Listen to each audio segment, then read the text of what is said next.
নিয়ে জানা তপ্ত গলায় বলল, আমি রক্তচোর আর নয়তো কি গিরগিটি কোথাকার। আমার সামনে এলে মনে হয় দুনিয়া আমি ছাড়া তোর আর কেউ নেই, অথচ চোখের আড়াল হলে ঢং করে বলিস ডিভোর্স দেব।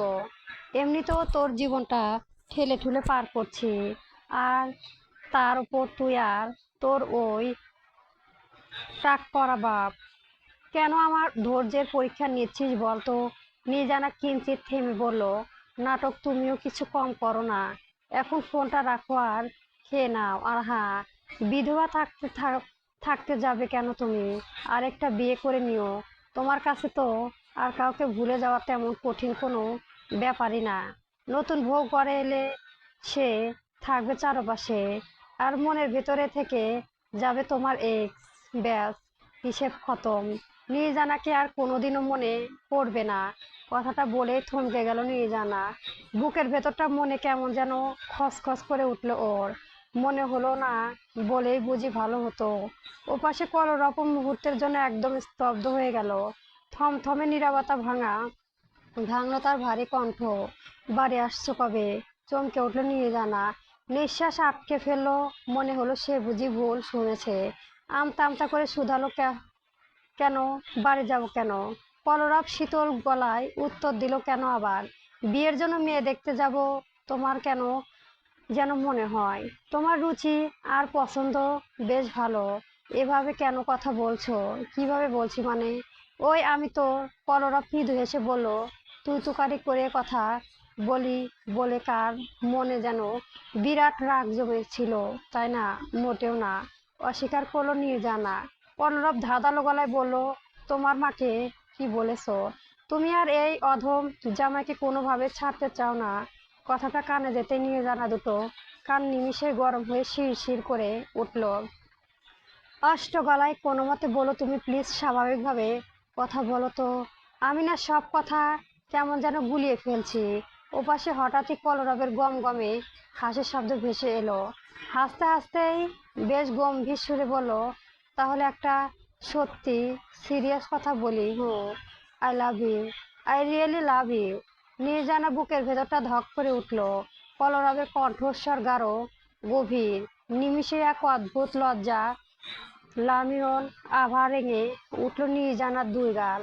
তবে নির্জানা সেই অনুভূতিতে সামলানোর আগেই কলরব শুকনো গলায় যোগ করলো, অবশ্যই মুখে মুখে মনে তো আমার প্রথম ভালোবাসা আমার এক্স রাজত্ব করছে। নির্জানা সামলাতে না পেরে খিলখিল করে হেসে উঠল। ওপাশ থেকে কলরব কৃত্রিম তপ্ত গলায় হুমকি দিল, খবরদার, হাসবি না একদম। নির্জানা হাসতে হাসতে জবাব দিল, হাসবো না? একজন পূর্ণবয়স্ক পুরুষ মানুষ যে কিনা আর কয়েক বছর পরে আমার বাবার চেয়েও বড় লোক হওয়ার দিবা স্বপ্ন দেখছে, সে নাকি আবার আকাশে অকালে বিধবা হওয়ার দুঃখে কাতার, তাও আবার মনে এক্স আর সামনে নেক্সট অপশনের সুযোগ থাকা সত্ত্বেও। এত নাটক করা শিখলে কবে থেকে শুনি? নাটক নয়, একদম সত্যি কথা। তোর পেছনে যে পরিমাণ ধৈর্য ব্যয় করেছি তাতে আমার বেশি দিন বাঁচার কোনো চান্স নেই। তার উপর আবার তোর মায়ের এই সারপ্রাইজ কল। তুই জানিস, উনি যখন বললেন ডিভোর্স পেপারে চুপচাপ সই করে দিও, তখন আমার ঠিক কেমন লাগছিল। নির্জানা মৃদু হাসলো, গলায় দুষ্টুমিকু ঢেকে বলল, তো সই করে দিলেই পারতে, মুক্তি পেয়ে যেতে এই রক্তচোষা হাত থেকে।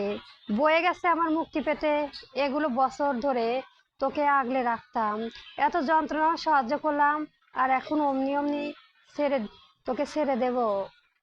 এতই সহজ না। নির্জানা তপ্ত গলায় বলল, আমি তো জানি মেয়ে পটাতে তুমি একদম ওস্তাদ। এসব ডায়লগ অন্য কাউকে দিও। কলরব প্রসাব থেকে একটা গম্ভীর নিঃশ্বাস ফেললো। তার কণ্ঠে মেকি রাগটা ধুয়ে মুছে সেখানে নেমে এলো এক অদ্ভুত আকুলতা। নিচু স্বরে শুধালো, তুই সত্যি করে বল তো নির্জানা, আমার উপর এত মেজাজ দেখাস, অকারণে জ্বালাস, এমনকি ডিভোর্সের ভয়ও দেখাস, এই সব কিছুর ঊর্ধ্বে একটু হলেও সত্যি ভালোবাসিস আমায়, নাকি পুরোটাই আমাকে পাগল বানিয়ে ছেড়ে দেওয়ার ধান্দা? প্রতিশোধের জন্য ভালোবাসিস কিনা সেটা তো আমার খুব ভালো করে জানা আছে। অত ঢং না করলেও চলবে। কলরা প্রভুমানী গলায় বলল, কথা জানার আছে। তুই তো দিনে 10 বার আমার খোঁটা দিবি, হাজারটাতে তো কথা শোনাবি, আর একটু পর পর বলবি অসভ্য বেয়াদব, আরো কত কি। তোকে দেখে বিন্দু বোঝা যে আছে যে তুই আমার সত্যি সহ্য করতে পারিস। নির্জানা একটু থমকে নরম গলায় বলল, সহ্য না করতে পারলে কি আর পরীক্ষার পড়ার মাঝেও তোমার এসব ফালতু কথা শুনতাম? ফোনটা দয়া করে রাখো, আর পরীক্ষার কয়টা দিন অন্তত শান্তি দাও আমাকে, তারপর ভেবে দেখবো কি করা যায়। কলরব হেসে উঠল, গলার স্বরটা আরো গভীর করে বিড়বিড় করলো, শোন, তুই যতই রাগ আর যতই জ্বালাস না কেন, আমার ছেড়ে যাওয়ার কথা স্বপ্নেও ভাববি না। তোকে সামলাতে, তোকে সারা জীবন জ্বালাতে না হয় আমি পুরো জন্মটাই চলে যাও। তোর দেওয়া এই অমূল্য যত্নটা অন্য কাকে সহ্য করতে দেওয়ার কোনো ইচ্ছে আমার একদমই নেই। নির্জানা বুকের ভেতরটা এক নিমিষেই এক অদ্ভুত মিষ্টি অনুভূতি তোলপাড় করে ঢেউয়ের ভেসে গেল। সে আলতো করে চোখ দুটি বুজে ভেজানো সুরে বলল, তোমাকে কে বললো আমি অন্য কাউকে এই যন্ত্রণা দিতে যাচ্ছি? এত দামি সহনশীলতা কি আর সস্তা বাজারে সহজে বিক্রি হয়? কলরব আবার একটু হাসলো, নিঃশ্বাস ছেড়ে বলল, বুঝি। আর বার মিষ্টি কথায় ভুলিয়ে পটাচ্ছিস তাই তো, এখন রাখছি, মন দিয়ে পড়া শোন। কি, তোর মাকে সাপ বলে দিস? এই বয়সে বউ হারা হওয়ার বিন্দুমাত্র ইচ্ছে আমার সত্যি নেই, বিশেষ করে তোকে ছাড়া। আমি আরো বহু বছর তোকে জ্বালিয়ে মারতে চাই, তোর মায়ের মাথা চিবিয়ে খেতে চাই, আর তোর বাপের টাকা মাথা যে কয়টা চুল অবশিষ্ট আছে যন্ত্রণা দিয়ে ওগুলো এক এক করে ফেলে দিতে চাই। নির্জানা ধমকের সুরে বলল, খবরদার, আম্মু আব্বুকে নিয়ে একদম এসব কিছু বলবে না। উফ, এমন মিষ্টি গলায় ধমক দিও না বেবি, খুব চুমো খেতে ইচ্ছে করছে। এভাবে বললে আমার কাজের প্রতি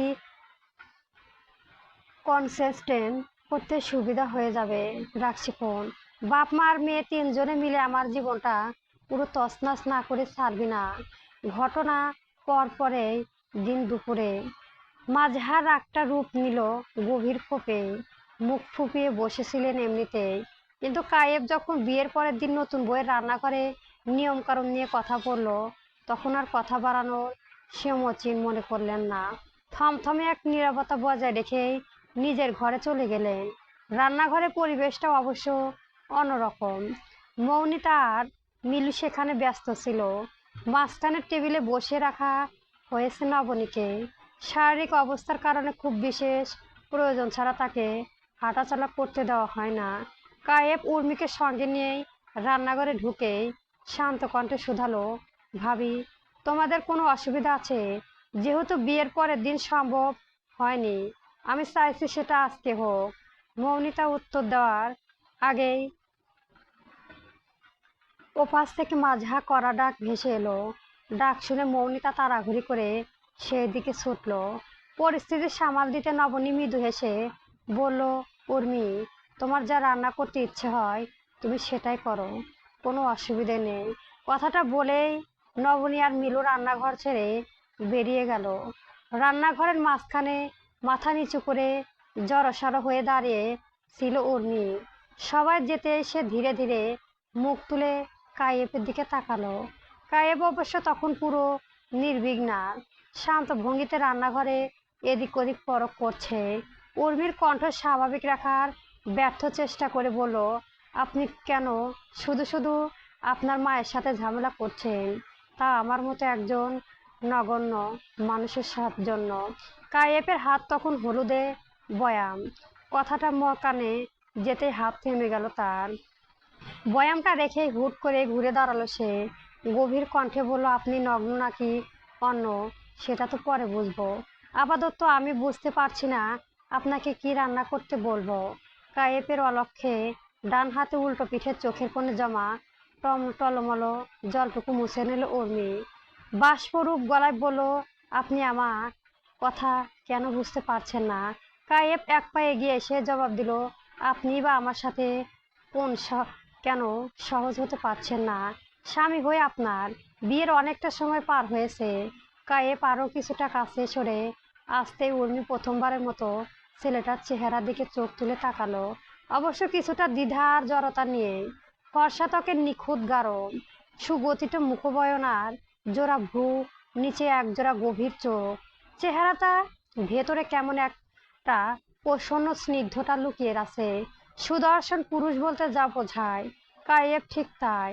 তবে শুধু রূপ নয়, বাহ্যিক সৌন্দর্যের মতোই তার মনটাও যেন ভীষণ সুন্দর। তা বুঝতে উনি বেশ বুঝছে। ভেতরে ভেতরে একটা গভীর দীর্ঘশ্বাস ফেললো সে। এই মানুষটা তার স্বামী। সত্যি কি তার কপালে সব লেখা ছিল? চিন্তা সুতোয় কাটলো কাইয়েফের চুক্তির শব্দে। উর্মির মুখের সামনে তুড়ি বাজিয়ে কাইয়েব বলল, কি এত ভাবছেন? উর্মি তাড়াহুড়ি করে দৃষ্টি সরিয়ে নিয়ে বলল, তেমন কিছুই না। সবকিছু এত তাড়াতাড়ি ঘটে গেল তো ঠিক বিশ্বাস করে উঠতে পারছি না। আপনার এত ভাবতে হবে না। ধরে নিন আপনার এই দুঃস্বপ্নটা অতি শীঘ্রই কেটে যাবে। উর্মি অবাক চোখে চেয়ে রইল। দুঃস্বপ্ন? কায়েব একটু আমতা আমতা করেই বলল, মানে আসলে আমার আম্মু আচরণের জন্য আমি ভীষণ লজ্জিত। তবে আপনি চিন্তা করবেন না, উনি ওপর ওপর যাই দেখাক না কেন মনের দিক দিয়ে খুবই নরম। দেখবেন আর কয়টা দিন যেতেই উনি নিজেই আপনাকে আপন করে নেবে। আর বাড়ির বাকি সবাই তো খুব ভালো। আশা করি আপনার কোনো কষ্ট হবে না। উর্মির ঠোঁটের কোণে ফুটে উঠল এক চিলেতে বিষণ্ণ হাসি। আক্ষেপের সুরে ঝরে পড়ল তার কণ্ঠে, আমার অভ্যাস আছে। কায়েব স্থির দৃষ্টিতে উর্মির স্নান মুখের দিকেই চাইল। মেয়েটা ওই নিভে যাওয়া হাসির পেছনে কতটা বঞ্চনা লুকিয়ে আছে তা যেন এক নিমিষে উপলব্ধি করতে পারলো সে। কায়েব মনে মনে প্রতিজ্ঞা করলো, এই মেয়েটার জীবন থেকে যা কিছু পায়নি তার সবটুকুই উজাড় করে সে ফিরিয়ে দেবে। পরিবেশের ভারী কি ভাবটা হালকা করতেই চট করে প্রসঙ্গ বদলে বলল, আপনি বরং মাংস রান্না করুন। আপনার হাতের রান্না তো দারুণ। আমি এখনই ফ্রিজ থেকে মাংস বের করে দিচ্ছি। উর্মি মৃদু মাথা নাড়ালো। কাইয়পও কথা বাড়ালো না। ফ্রিজ থেকে মাংস বের করে মশলার বয়ামগুলো একে একে তার হাতে হাতে এগিয়ে দিতে লাগলো। উর্মি সবজি কাটায় মনোযোগ দিল। কায়েব সামনের বেসিনের ওপর উঠে বসলো। বেশ সহজ গলায় বলল, আজ বিকেলে আপনি আমার সাথে বের হবেন। উর্মি সবজি কাটা থামিয়ে মুখ তুলে চাইলো, কোথায় যাব? শপিংয়ে। উর্মি উত্তর না দেয় চুপ করে রইল। কাইয়েপ একটু ভেবে নিয়ে হঠাৎ শুধল, আচ্ছা আপনি কখনো স্কুলে যাননি? 10ম শ্রেণী অবধি পড়েছি। ও গ্রেড কেমন ছিলে? মোটামুটি বলা যায়। আচ্ছা।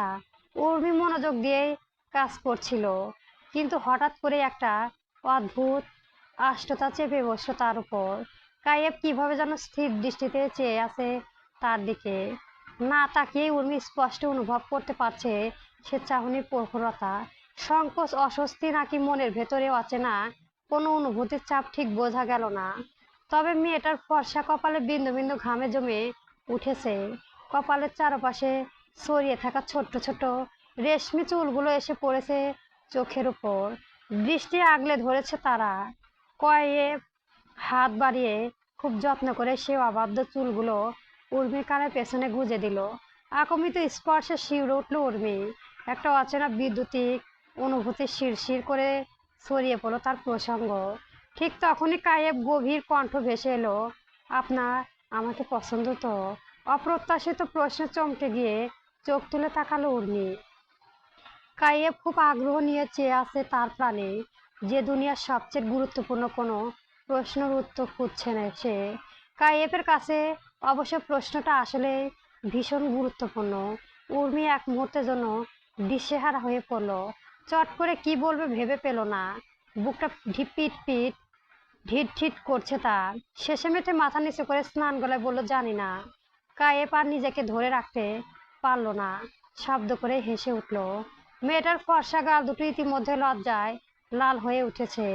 কায়েব মনে মনে নিজেকেই তিরস্কার করলো, সেও তো কম বোকা নয়। উর্মির মতো অন্তর্মুখী লজ্জাবতী মেয়ের কাছ থেকে কি আর এমন প্রশ্নের সোজা সাপটা উত্তর আশা করা যায়? উর্মি বোধহয় আজ প্রথমবার কায়েবকে এমন প্রাণ খুলে হাসতে দেখলো।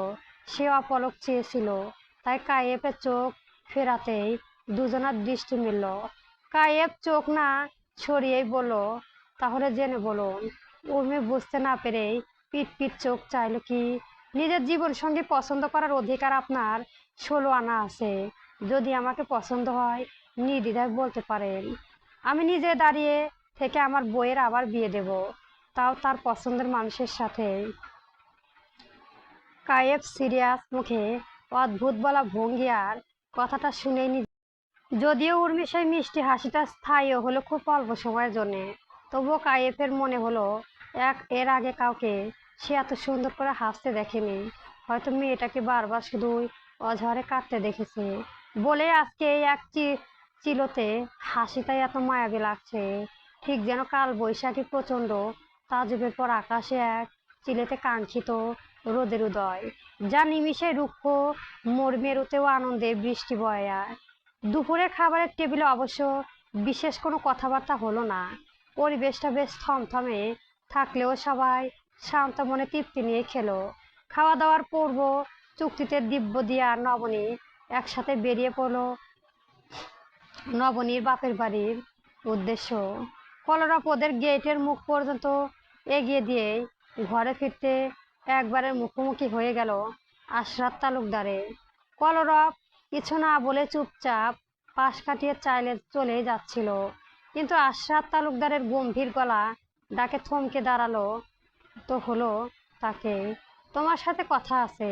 কলরব থামলো, তবে চোখ তুলে তাকালো না, মাথাটা নিচু। আশরাফ তালুকদার ভারী কণ্ঠে বলতে লাগলো, জন্মের পর থেকে এ পর্যন্ত অনেক ভুল করেছ, অন্যায় আবদার করেছ, আমি সব মেনে নিয়েছি, বারবার ধুরুড়ে যাওয়ার সুযোগও দিয়েছি, কিন্তু জীবনে আজ প্রথমবার আমি তোমার কাছে একটা জিনিস চাইছি কলরব, তুমি নির্জানাকে ডিভোর্স দিয়ে দাও। কলরবে অবলিয়ন বলল, অসম্ভব। কেন অসম্ভব? কলরব বলল, আমি ওর সাথেই থাকতে চাই। তোমরা সবাই কেন চাইছো আমাদের আলাদা করতে? তুমি ঠিক কি চাও কলরব? আমাকে শেষ পর্যন্ত কোর্টে দাঁড় করাতে? কোর্ট শব্দটা কানে যেতে কলরব চট করে মুখ তুলে চাইলো, অবাক আর বিস্ময়তে মিলেই বলল, এসব তুমি কি বলছো? কোর্ট মানে? আশরাফ তালুকদার নিঃশ্বাস ফেলে বললেন, নির্জানার বাবা আজ আমার অফিসে এসেছিল। তিনি কোনোভাবে চান না তোমার সাথে নির্জানার কোনো সম্পর্ক থাকুক, আর এর জন্য প্রয়োজনে তিনি আইন পর্যন্ত যেতে পিছপা হবেন না। সত্যি বলতে ওনার সামনে আমার জোর গলা দুটো কথা বলার মতো কোনো মুখ ছিল না। এক নিমিষে কলরবের হাতে মুঠ শক্ত হয়েও জমে গেল। ভেতরে রাগ কোনো মতে চেপে রেখে শুধালো, আর কি বলেছেন উনি? উনি আমাকে বলেছেন তোমাকে বোঝাতে। আপাতত নির্জানার সামনে পরীক্ষা, পরীক্ষার আগে তিনি কোনো বড় ঝামেলা করতে চাইছেন না। তবে পরীক্ষা শেষ হওয়া মাত্রই যেন তুমি ডিভোর্স পেপারে সই করে পাঠিয়ে দাও। আমি ওনাকে কথা দিয়ে এসেছি তুমি আমার কথা ফেলবে না, আর কাজটা নিজের দায়িত্বে করবে। কলরব বলল, দেখো আব্বু, আমি তোমার কাছ থেকে কোনো সিদ্ধান্তের উত্তর জানতে চাইনি কলরব, তোমাকে শুধু আমার কথাটা জানালাম। বলতে পারো বাবা হিসেবে একটা অনুরোধ জানালাম। আশা করবে সন্তান হিসেবে চাইবে না বাবার অসম্মান হোক। এখন কথাটা রাখবে কি রাখবে না সেটা সম্পূর্ণ তোমার ব্যাপার। কলরবের কোনো পাল্টা প্রতি উত্তর সুযোগ না দিয়েই সেখান থেকে সোজা হন হন করে হেঁটে চলে গেল আশরাফ তালুকদার। কলরব থমকে দাঁড়িয়ে সেই শূন্য পথটার দিকেই চেয়ে রইল। একটা দীর্ঘশ্বাস পেল। বয়ে গেছে তার এই আজগুবি অনুরোধ রাখতে। জীবনে এত এত বছরে যে বাপের কোনো কথা কানে তোলেনি, সে নাকি আজ শুনবে এই কথা। জীবনে কত কত ফালতু তুচ্ছার ছোটোখাটো বিষয়ে বাপের কোনো বারণ মানেনি, সে আর একটা তো তার পুরো আস্তে একটা জীবনের ব্যাপার। যে যার খুশি করুক, বয়ে গেছে তার। তবে হ্যাঁ, ওই টাক শ্বশুরের জন্য কঠিন একটা ব্যবস্থা তাকে করতেই হবে। হচ্ছে গল্পটি কেমন হয়েছে অবশ্যই জানাবেন, এবং পরবর্তী গল্পের জন্য আমার চ্যানেলটি সাবস্ক্রাইব করে রাখবেন।